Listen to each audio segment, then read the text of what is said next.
I saw you. I saw you. It's a vibe. I I love saw it. you. You like the intro? I Yes. saw you. I saw you. I saw you. That's what's up. That's what's up. I think I'm gonna have to remove my the Instagram part of this because it's giving me like a little bit of drama. But that's okay. That's okay. Good evening, everybody. Sandra Sheffran, host of Roasted Races.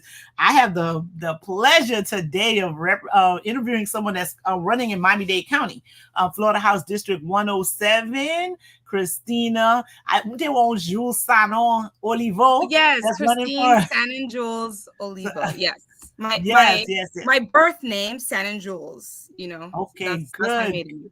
Good. So you're actually running for the seat that Christopher Benjamin held, but he's running for judge. That's my understanding. So it's not like there's an incumbent in your race. This is a seat that the person is leaving in order for them to run for. I don't know if it's a county or circuit court judge seat, but I know that Christopher Benjamin isn't running to keep his seat. He's running to become a judge. So we wish him well and all that, and we wish you well on this new endeavor. So take a few minutes, Christine, for Florida. Introduce yourself to the folks and let's hear what it is what vision you have for the cities that you want to represent in District 107. Awesome. Well, hello everyone. For those of you that don't know me, I am Christine San and Jules Olivo, or most of you call me Christine Olivo. I am a two-time congressional candidate, but this time I'm running for State House District 107, repping Miami Gardens, North Miami Beach, North Miami, and Biscayne Gardens. I am a mom of two beautiful boys. Shout out to Zeus and Zeke. They're like in the next room, just like waiting to interrupt this interview. I am an educator, so I taught up until now. I taught middle school science, math. I still teach. I volunteer at a local school here in Miami Gardens. At Grace Leadership Prep. I teach dance and do other fun things with the youth. I am also on the board of directors for the I'm the co-director of civic engagement with the Women's Chamber of Commerce. I have to give a shout out to my She tribe, my She-owned girls, okay? Because I am a small business owner as well. So that's where that comes in. And yeah, I'm born and raised in Miami-Dade, but I am Haitian American. Listen, you could not tell me that El Portal was not Haiti, okay? Yes, that's just a little bit Yes, about me. that's a little outside the little Haiti boundaries. I think all El Portal is like that really small city. Really Small small. but mighty, right? But it's a really small city that's like about 2 blocks, like north and south, but it goes wide, right? It goes like Yes. west all the way to like Biscayne, and I don't know if it's 7th Avenue, a little bit beyond. And they had a Haitian American mayor. What was her name? Bernadette, I think was. What was her? She went to school with Well, my when I sister. grew up, the mayor was my neighbor, and it was Daisy Black. Okay, no, so That's who I I know Daisy remember. Black, but there was a Haitian young woman who she went to school with my Oh, sister. yeah. Her last name was Saint Val, something like that. Oh, She was the mayor for a few years because I had an office in El Portal. When I left Little Haiti, I went into El Portal and I had a office there for a number of years. Then I went to Shores and I went to Broward, and then now I got jobs. awesome. Wow. Okay. Yes, So you yes, yes, you yes. you know Dade County. Yeah. Oh no, I went to my Edison Park, Edison Middle, Miami Edison Senior High School. I also went to Shadlawn for a little while, so I actually know a couple of. So I went to two of the elementary school that feed into Edison Middle. So I had the best of both worlds because I lived in the area where Shadlawn was, but went to Edison Park. That's a whole nother Wow. story. But yeah, all the Edisons, all the Edisons, all the Edisons. Nice. Yes, yes.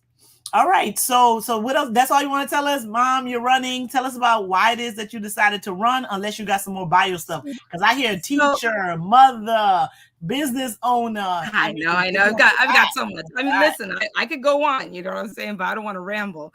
Yes. So what got me into this? As you know, I ran for Congress twice. And what I realized is that if you don't have a seat at the table, then you are on the menu, right? Yeah. And so for me, I don't do anything without praying and reflecting. Both times that I ran, I fasted, and the opportunity presented itself for this seat.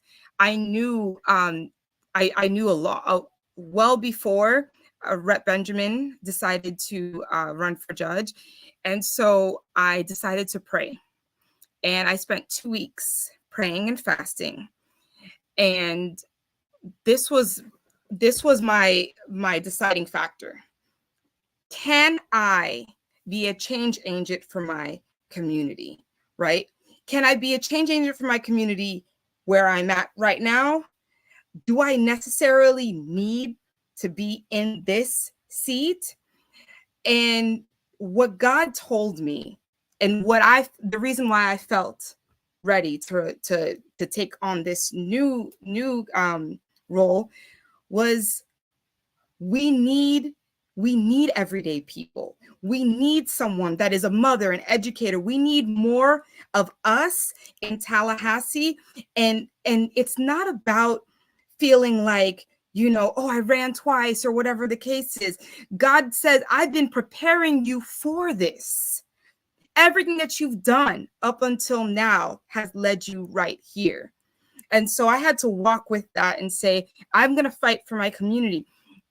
When I saw the attacks on education, on African-American education, to be specific, I knew that we needed more educators in Tallahassee. When I saw the attack on our children, the fact that 300,000 children now do not have health care in our state, I knew that we needed more mothers in Tallahassee. When I see that our small businesses are struggling, and myself being a small business owner as well, and they're not getting the support that they need, we need more small business owners in Tallahassee.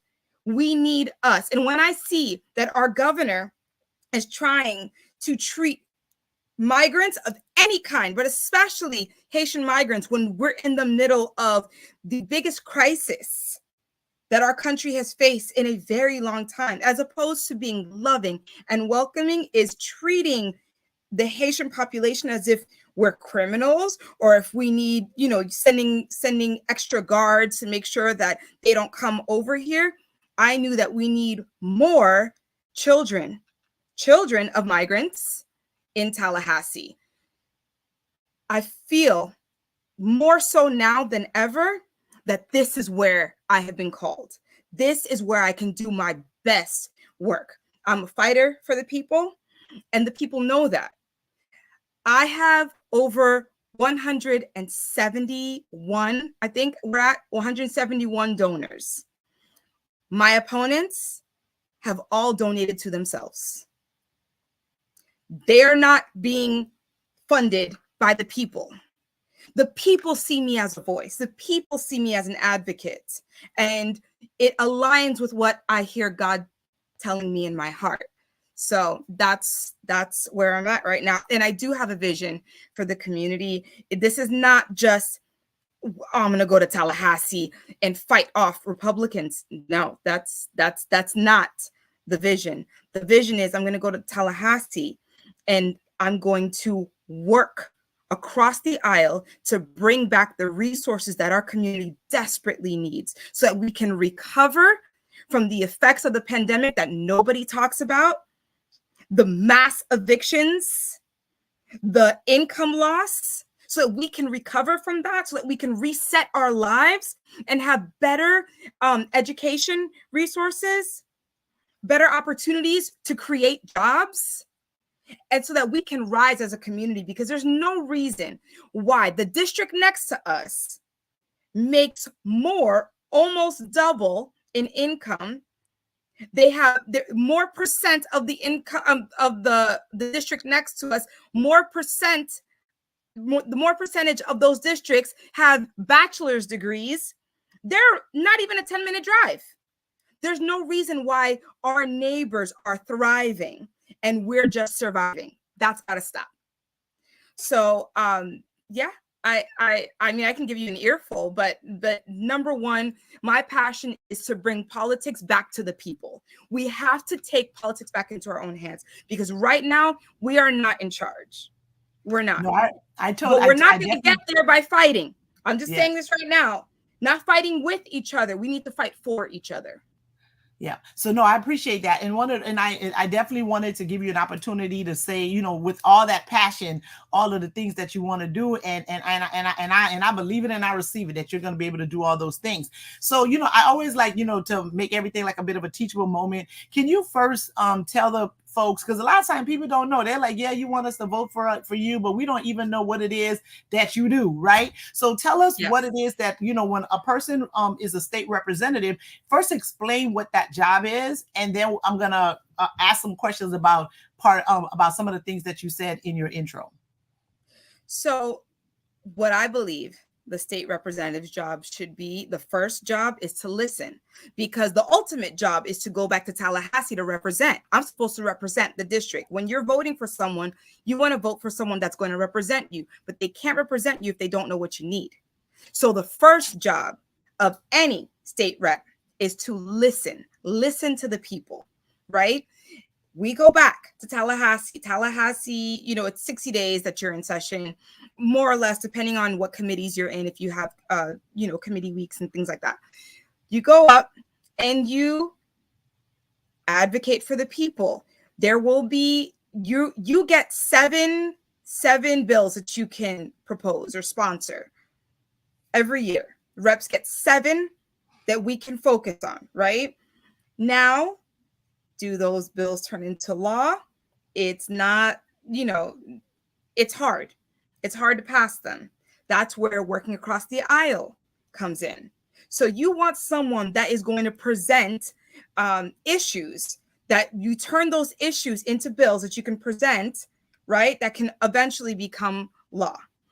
So since you're gonna have 7, right? So that's good. So you go there. You're gonna try to create laws that's gonna help the people that's in your community. So since you have 7, I mean, what are the top issues that you would like to bring there to create some law that's gonna benefit folks in your area, in your district? So one of the first things that I want to focus on is an appropriations equity budget.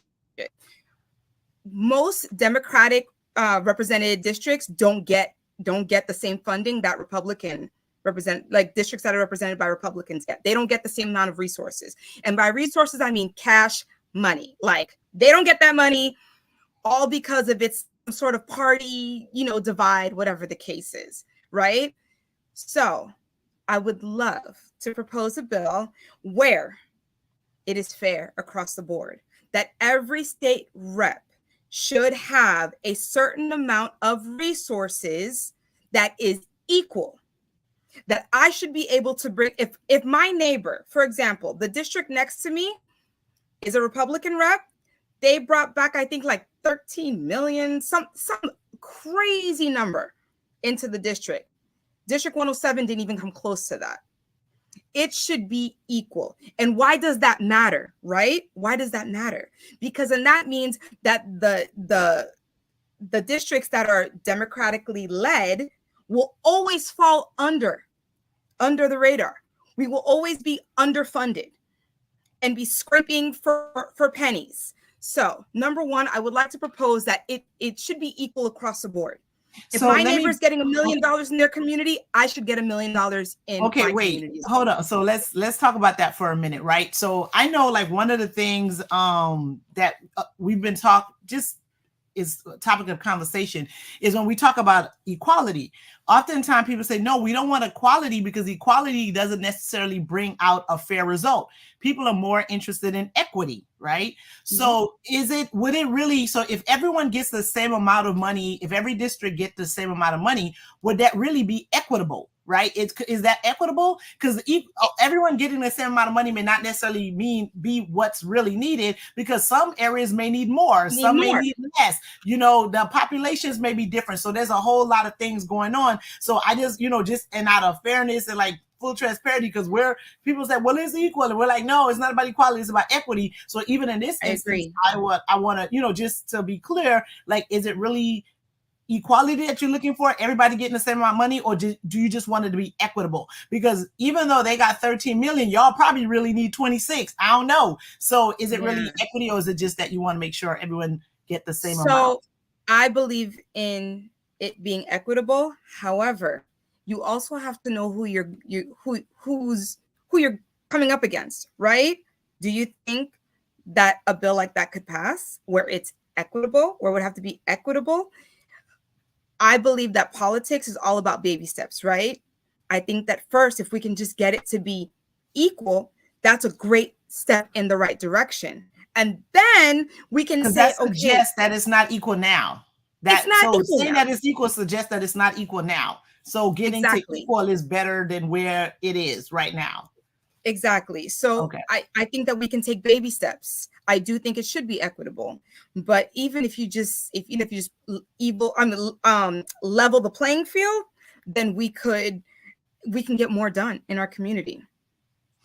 All right, so I'm always about, let's talk about what we're going to do. We're not going to get into why there wasn't any money that went into the district. We're going to leave that alone, because I want to know what it is that you're going to do to change what just happened. So you want to make sure we bring more money into the district, which, everybody can use a lot more money. What's the next issue that you would like to address when you're in Tallahassee? Housing. We have a serious issue here. We do. In order for you, let's say single mother wants to get a nice place to live for her and her children. In order for her to qualify, she has to make 2.5 to 3 times the amount. On top of that, she has to pay probably like $350 for an application fee, and then an admin fee on top of that. It is very stressful trying to live in Dade County. And with all the new apartment buildings going up, the restrictions are going to push the natives out. And I'm just being real. When you say restrictions, what are you talking about? Because I thought one of the things that they're trying to do is having what they call affordable housing, So I know they're doing a lot of building. Affordable to who? To who? Because right now, affordable, that's a very generic term. Affordable to who? Because somebody may be able to afford a $3,500 apartment with only 2 bedrooms, maybe, if they have, 3 other family members chipping in. We're creating these multi-generational homes where everyone's got to live together just to make ends meet, or just to get approved. So I think that we need to really have some fair housing requirements. A lot of what people don't realize is during the pandemic, and this is part of my recover phase, because my vision is recover, reset, and rise, right? So part of the recover phase is a lot of people destroyed their credit trying to survive the pandemic. Why? They maxed out their credit cards. They completely emptied out their savings. They didn't know how they were going to survive. And even after they survived, they couldn't catch up. Right? So a lot of people got evicted. So now they have evictions on their credit. How can they stay here? With all the requirements to live here in Dade County, how can anybody stay here that grew up here? If you had to just survive, do everything you needed to do to survive for your family and yourself to survive through the pandemic, how? I know people right now that are getting turned down that are pushing. They're working 3 jobs just to make the income, but maybe they don't have the credit. Or they take a chance. They think that they're going to get approved. They pay $350 just to be denied. And they don't get an explanation as to why. They said, oh, it could be this, it could be that, it could be this. Yeah, so on that, I was reading an article the other day where they're saying, like, people used to always be impressed that they had a 6-figure salary job, right? And I saw something that said to live in Dade County, and I think this is like without children, you have to make like $130,000 or something like that. It was either by yourself. It wasn't with no kids or anything. When you throw children in the mix, that number is insane, which we know that that's not the income for the average person that's living and working in Dade or Broward County, So because let me give you a better statistic. I was researching the other day because I'm really trying to push for fair housing practices, right? So I was like, what are the best cities for Black women? Because my district is predominantly, Black women, single mothers, elderly, Black women. What are the cities that Black women thrive, right? They gave the 25 best cities of where Black women can thrive. Actually, number 4 was Port St. Lucie. That was like the only place in Florida. Number 4, okay. Port St. Lucie. But and they're thriving. What is the thriving that they're able to have afford to live there? Like, what does they can afford to live there mean? Based off of, so they base it off of what career opportunities and the wage gap. What are Black women getting paid to do the same jobs in other cities, but what are Black women getting paid, and what is the housing market, and how can they afford, right? So now get this. They give you also the top 15 worst cities for Black women. Number 1 was Minneapolis. Number 2, Miami, Florida. The second worst place for a Black woman to survive in the entire country. And Minneapolis is for different reasons. I don't even know if that's even about like finances and stuff like that. Because I've been to the Twin Cities. I went to school in Minnesota for a little bit, so I'm quite familiar about why that might not be the best place for Black women.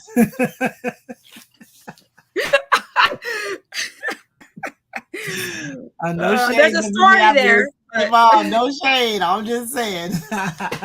All right. Yeah. So, but the housing thing is tricky because there's so many different things that's connected with housing. Because even if you own your home, right? In the last 3 years, like my homeowner's insurance like tripled. Well, maybe it didn't triple, but it was like at least 150% or something like that. It went up, like it was more than double plus some more, right? So it might have gone up anywhere from 130 to 150%. How can you control that, particularly when insurance companies are leaving, right? So it's like when it's less companies than the ones who are here get to charge you more, and that's getting to the point where it's prohibitive, right? Then because of all the growth that's happening in South Florida, the values of certain properties are going up. So that means your taxes are going up. And what can legislators do about that? I mean, we have to also understand the state that we are in. So the best thing that we could do is to replace the legislators. I'm just being honest.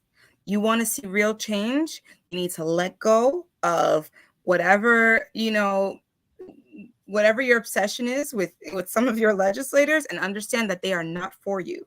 So honestly, the best path forward for a lot of things is we need to balance out Florida. We need to balance out Florida.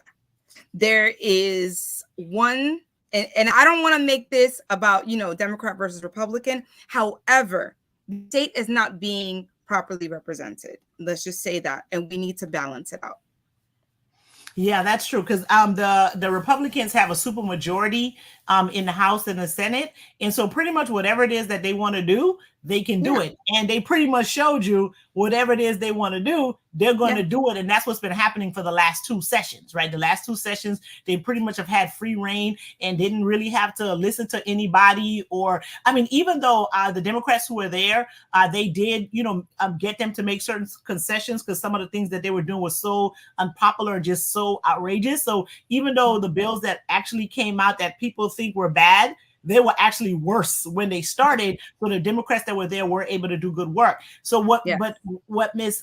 Christine is saying is that we definitely need to replace some of those folks, because we should not have one set of folks. And if you take a look at what those set of folks look like, they're not representative of the state. They're definitely not representative of what South Florida looks like. So we definitely need to do something about that. So replacing your legislators is absolutely the way, because if your life has been rough the last couple of years, that's the reason why. And the reality is, like, you really don't have to live like this, because you don't.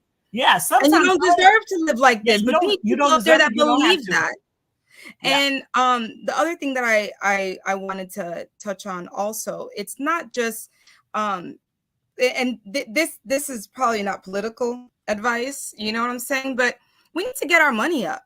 I'm sorry. Like, that's just me being Christine and letting everybody know we need to get our money up. Because one thing I understand is that if the government doesn't come to help you, we've got to help ourselves, right? So we've got to look at new opportunities. We may have to change careers. We may have to go back and get that degree. Do what you've got to do to get your money up so that no matter what happens, no matter whether or not we're able to change the system or change our legislators, there's some things that you can change for you.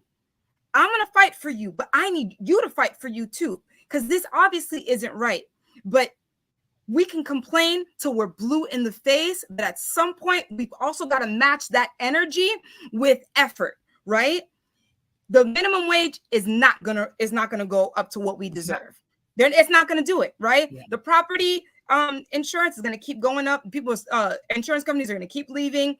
Property taxes are gonna keep going up. A lot of the stuff, healthcare is gonna keep going up. But you know what else can go up? Get your money up. We need to focus. The way that we have been doing things does not have to be this way anymore. We need to save more, stop spending.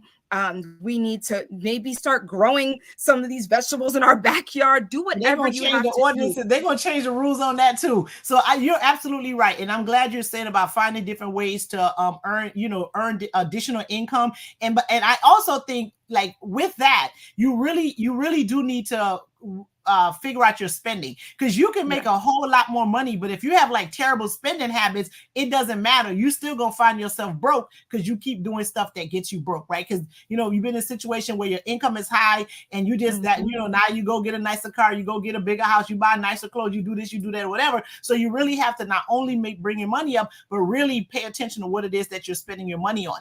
And I think even with just the power of the dollar that's in the Black community, we need to do better with that, because a lot of these companies, they behave as if they don't need us, and that is the furthest from the truth. When I tell you that is the furthest from the truth, that is absolutely the furthest from the truth. So we need to really be more intentional and deliberate about the way that we're spending our money, particularly with companies that act like they don't need us. You be like, oh, that's what we're doing today. Well, let's do that, right? Because every time folks of color say, well, we're going to boycott this, stop doing that, whatever it is that people were asking for, it'll happen. And then, they put some distance and then they go back to their old. It's like for one day, 24 hours we boycott it and then we're done. Give you like a day off and sing a song or do some stuff that ain't nobody asked them to do. And then they go back to the ways. But there's a lot of power in the base of people of color. And we really need to recognize that, own that, and leverage it a lot more, right? We need to leverage it a lot more. And that's another thing that I want to do. So yes, we think of our state reps as, our legislators. We think of our state reps as the people that bring the money back to the community. But how often do we think of our state legislators as the bridge, right? I want my office to offer excellent constituency services. Like, we are going to take care of our constituents. You have a problem, you come to us, we will connect you to that resource. If you're like, you know what, I want to finish, I want to get my degree, or I want to get a trade, or I need financial literacy courses, that you'll be able to call our office and we will connect you. If we don't have the answer, we will connect you. You do not have to do this in the dark anymore. You will now have a state rep that is there for you, that actually cares and wants to see you elevate. My door will always be open and we will take every single call, and I will not stop. Let me tell you my personal goal. And I don't share this a lot, but I'm clearly sharing this on to all the people watching. But my number one personal goal when I get into office, I want to be able to turn around and say that my district was able to raise the median household income by an additional $20,000 to $30,000. That is my goal. And I would love to say that it doubled. Listen, but for me, if I can just say that I helped my community elevate their income, what they can bring in, because we provided the resources to get you on the right track, that would be enough for me. So many times we have politicians that come in broke. They leave, they term out and they're millionaires, but their district is still the same financially, income wise. Their district is still the same as the first day when they got in. Is that on the state level or is that more federal? Because I know all the federal people rich. Like it ain't no ifs and buts about it. But does that happen to the state reps too? Because I know the federal folks like listen. I think if it doesn't happen to a state rep, it's because they didn't figure out how to capitalize on it. But okay. I'm just gonna say they all become consultants at some point. Anyway. I didn't say that. I'm sorry. So all I'm saying is that would be my greatest legacy in knowing that I took District 107 from being, 52,000 median household income to like 70, 80,000 median household income. If I could just do that, then I will feel accomplished. Yeah, and that can happen because I think there's a significant size of that population that those folks work either for the state, they work either in correction, law enforcement, they're teachers and educators, and there's a big push and a need to increase educator pay, and those are all things that could actually happen, right? Because there's this lottery money that they told me about when I was in high school that's supposed to pay for a whole bunch of stuff, and I'm like, what's it paying for? I know like it pays some bright futures, but y'all make it way more than y'all dishing out. Right, so let's not get into bright futures. Let's not get into bright futures and the percentage of Black kids that don't get bright futures. So let's not even get into. Listen, the first problem with that is like there's a culturally biased test called the SAT that they got to get a 1220 on to even get 75% of bright futures. And then so we're getting into it. So we're just gonna get into it. Let's just get into it. You got to get over 1,300 to get that 100%. So that's a little trickery right there. Not only that. Do you know that the reason why a lot of African-American students do not get bright futures is because they didn't meet their service hour requirements? Yeah, that's an issue too. Because if you got to work because you need to get paid, it's hard to work for free. But my thing is like, who's advising them? Why can't a teacher just let them grade some papers or whatever the case is? But I'm just saying, like, we need to be more diligent about pulling our kids up. Right. And we need to say, hold on, they're clearly not giving us this information. So we've got to give it. We've got to do it. I just took a group of students. I want to give a shout out to the 100 Diamonds of Excellence. There's so many groups. 100 Diamonds of Excellence and Click. They invited me to go on their college tour. We had 26 students. We took them to we went to Spelman, we went to Morehouse, we went to Valdosta, we went to Oakwood, we went to LSU, we came down to Alabama State. If you were in Alabama, then you went to Alabama State and probably A&M also. Yes. So yes, we passed by. We weren't able to go in. Okay. So we passed by. We missed our appointment because there were just so many colleges, the kids, they were talking to the different students there. So it was a great tour. But what I realized is that we don't do this enough. We just don't. And so it's time to make that the norm. Yeah, do it more, and then do it earlier too, right? So some kids should know probably like in middle school where it is that they want to go to college, so they could start setting themselves up and know all. We had 8th graders. We took 8th graders and 9th graders. 12th grade, and by that time it's like, no, we should be sending 8th graders out here so they can just see it, and be like, yo, I can aspire, and it gives them a goal for something to aim for. So.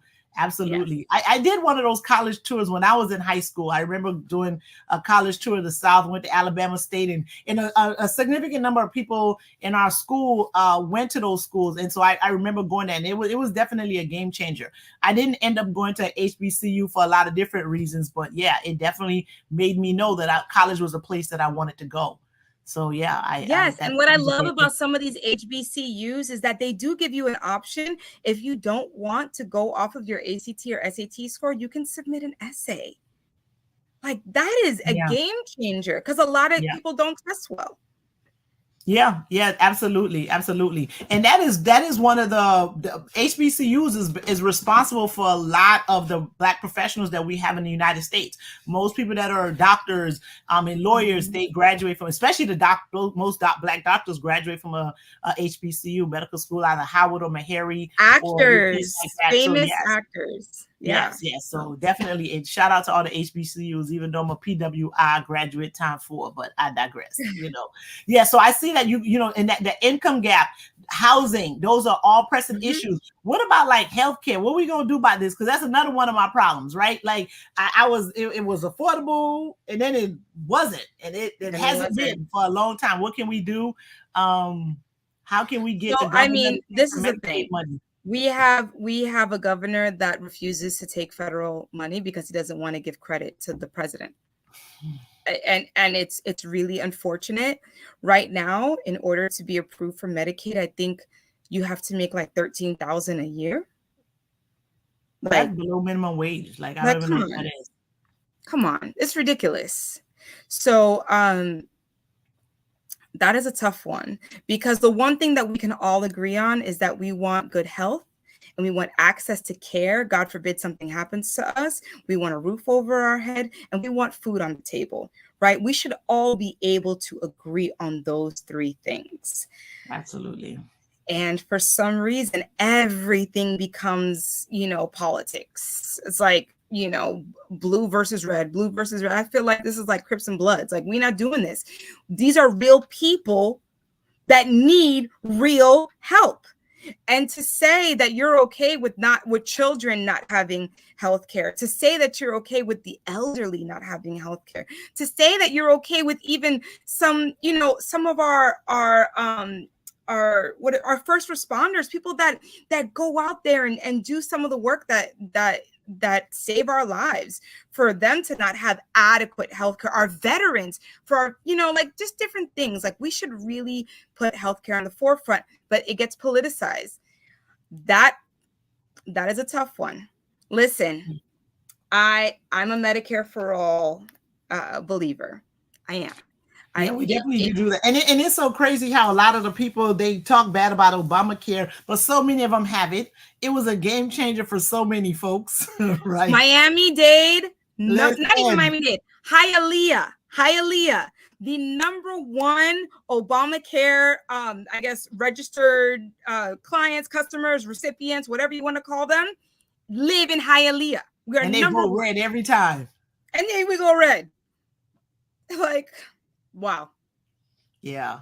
And they're the ones that you drive around and there's a sign that's telling people come in to get it and register and zero premiums or whatever the word is that they do. So and a lot of that is the messaging, right? It's a lot of that is because of the messaging of the Republicans, even though I don't want to spend so much time talking about them, but we definitely, Democrats definitely need to do a better job about their messaging, because Republicans are how you convince of some stuff that they ain't even do, right? Like, they'll be against something, and when it becomes unpopular, all of a sudden they act like they've never supported it, don't know why anybody was doing it. And we're seeing that, and we don't have to get too much into the reproductive stuff, but with the reproductive laws that are going into place, Florida just the court just said yes to 6-week ban, and the 15-week ban is at issue and everything like that. But what's coming to mind right now is like what just happened in Arizona. They just this court just passed some stuff about some 1864 law or something like that, right? Some law that's and it was a law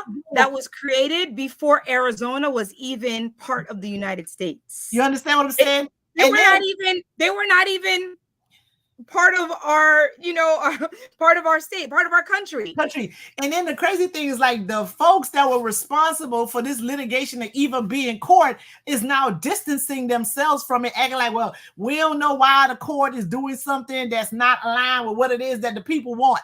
This is what we saying now. Y'all started this, right? So it's so, and that's what we need to people need to be more aware of, is to stop falling for the okie doke, right? These people, they disrupt, like what they do, throw the rock and hide their hands. So they cause all the chaos and all the damage, and they hide their hands and act like they're not responsible for any of it, right? And that's why, one of the reasons why I do shows like this, want to get candidates out here to talk about these issues, because people really need to pay attention, right? Because these folks, they will come and disrupt your life and then act like they don't know what happened. They don't know how it's happened. And they want you to give them another opportunity to fix it. I'm like, how you going to fix a mess that you created? Not only did you create it, you're benefiting from it. So you don't want it fixed. You know, you don't want it fixed, right? So like you said, the way to do this is to put other folks in office that's really interested in doing the work. And you're one of those. Well, and there's another way. Because now that you're mentioning, you know, you're talking about abortion. Listen. No, I call it reproductive rights. Because it's more than that. It's reproductive rights. It's more than that. It's more than that. But Florida is one of the very few, the handful of states where the people can amend the Constitution. Yeah, it's right? on the ballot. It's on the ballot. We have reproductive rights on the ballot, and we've got recreational marijuana on the ballot. That's gonna pass. Ain't nobody worried. I don't think we worried about that one. That one gonna pass. The recreational marijuana I don't hear anyone talking about it, but listen, it's gonna pass not only for the people that want to smoke it, but the people that's trying to make some money off of it, right? Which is another issue too, because all them black folks that got in trouble for marijuana, they don't have the opportunity to make money on it right now, which is that's a conversation for a different day. They should be given grants. They should be given grants. Yes. They should be giving grants to get their licenses. Like, it should be a done deal. But let's think about what they should vacate all those convictions too, because that's disrupting a whole bunch of people's lives. But and you know, I saw what passing recreational marijuana did in Colorado, and how that boosted their economy. I think that this would be a great way for us to boost ours as well. Yeah, because Colorado was almost broke before that happened. No, really, they were really in a financial crisis before they decided to engage in recreational marijuana. So yeah, I like I said, I don't see that one having a hard time passing. But you know, shout out for that. And I think it's Amendment 3, and the reproductive one is Amendment 4. So, but this is the concern that we have, because remember there was another Amendment 4 from about which cycle was that? Maybe 2018, when they were giving felons the right to vote, right? Yes. I think that was 2018 when that amendment 4 was on the ballot. I could be wrong, but I think it was either 16 or 18, one of those years. And then what ended up happening so it had to be 18 because it was DeSantis that started chipping away from it, right? So then what happened? So the people voted. You got to have over 60% of the vote. They got it. They was like, yep, we want it.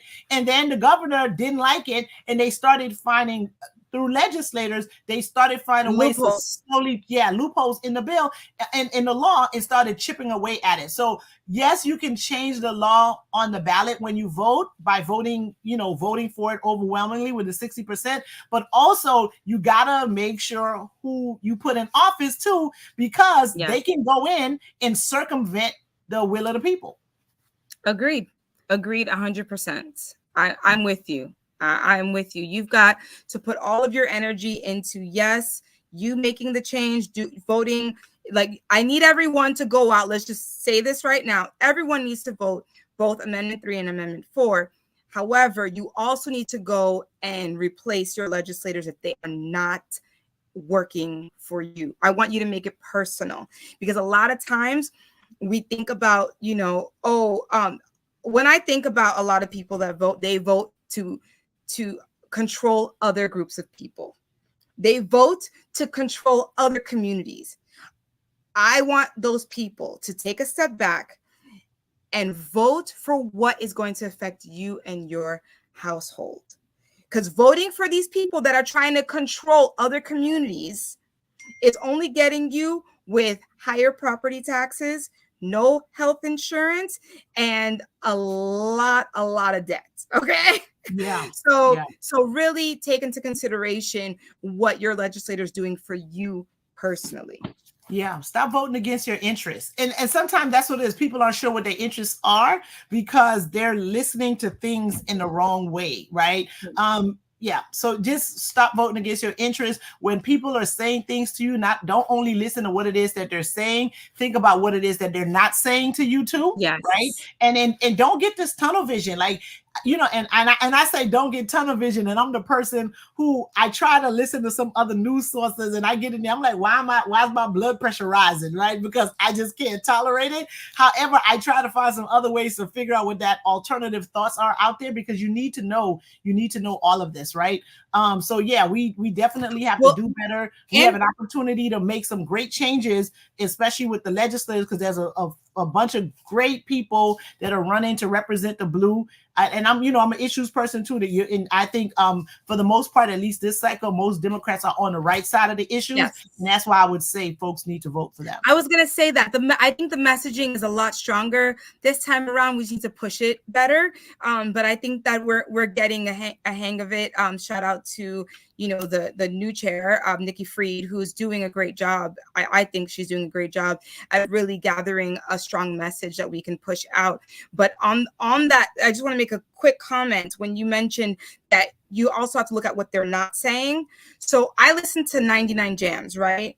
A lot of people were calling in and saying, oh, this AP African American Studies thing, they want to teach about gays and lesbians and all this stuff, and they were going in and out, and they were like, and these are Black people calling, and they're like, no, I'm not with that. I'm not with that. Yeah. No, take that out.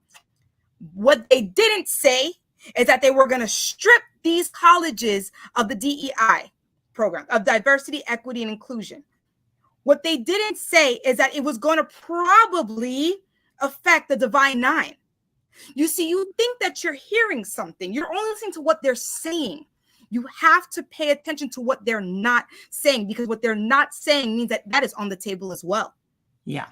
And so you may think that, you're, oh yeah, I'm not with that. I'm not with that. They play that's a game that they're playing, because they know that you're going to back them up because they found a common interest with you. But you have to be smarter than that. We have to be 10 steps ahead of this game, because if we don't learn how to play it, we're just going to keep getting played. Yeah, they're playing chess and we're playing checkers. And the thing is, like, sometimes it's not even about a common interest, because half the time people act like they're so like Black folks act like they're so against like gay people and all that, and they got the gay auntie, the gay uncle, the gay cousin, exactly. Like half the family gay, and they at the cookout and everybody hanging. So what's really your problem? You know what I'm saying? Don't let these people suck you into something that at the end of the day, it doesn't have any. It's not the person's sexuality that really matters in that instance. It's about the type of person that they are. Because you got some state friends you hate, right? Or you don't even people that family members that you don't want to deal with. So at the end of the day, that's not the only component of a person,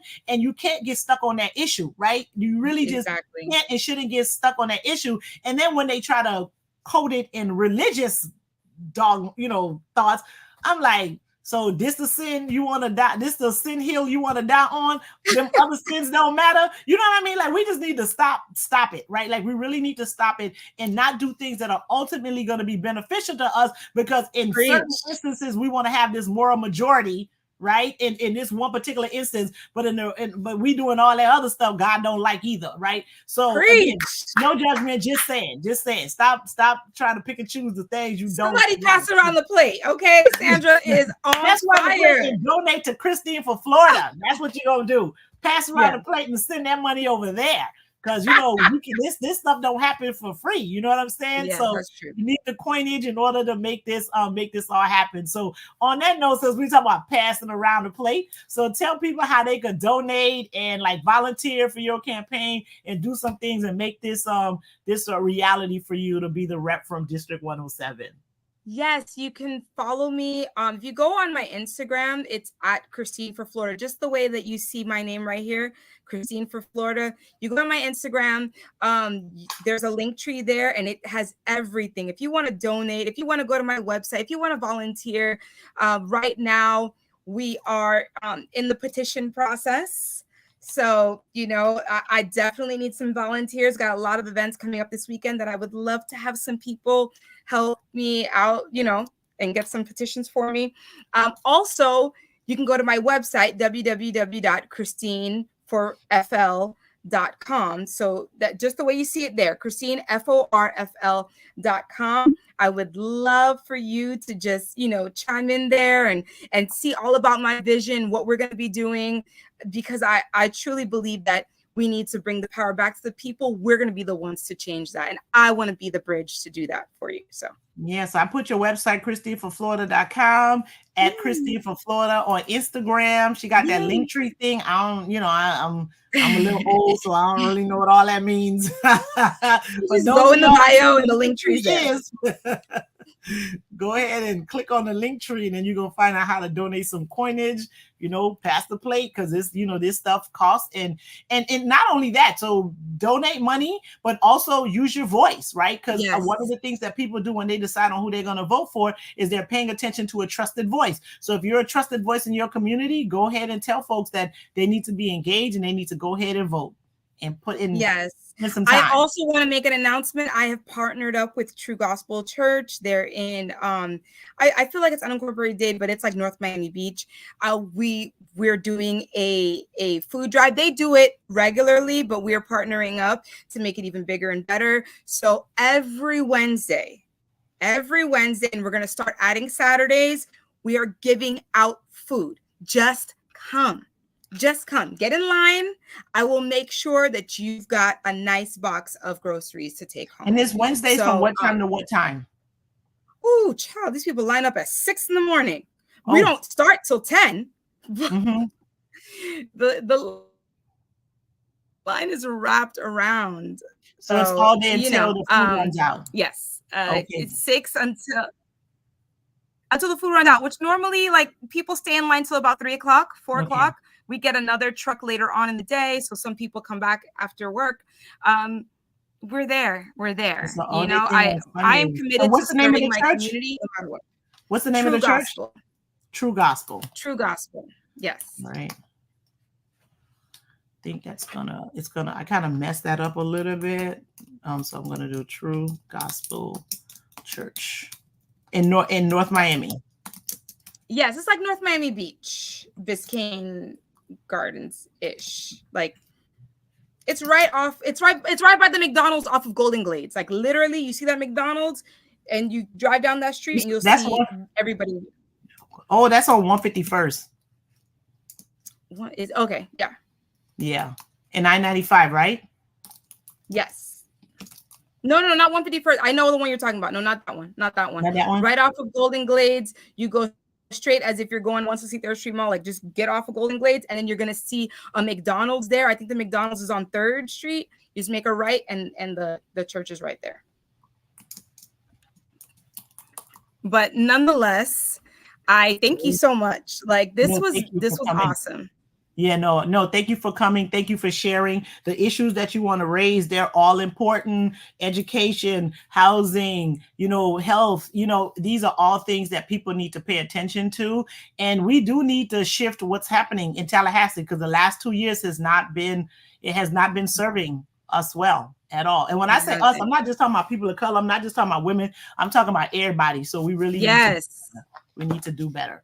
So thank you so much for coming. I truly appreciate all that you do. And I wish you so much success. All right. Thank you. I look forward to coming back closer to election time. Closer to election time. Absolutely. Have a good one. Bye.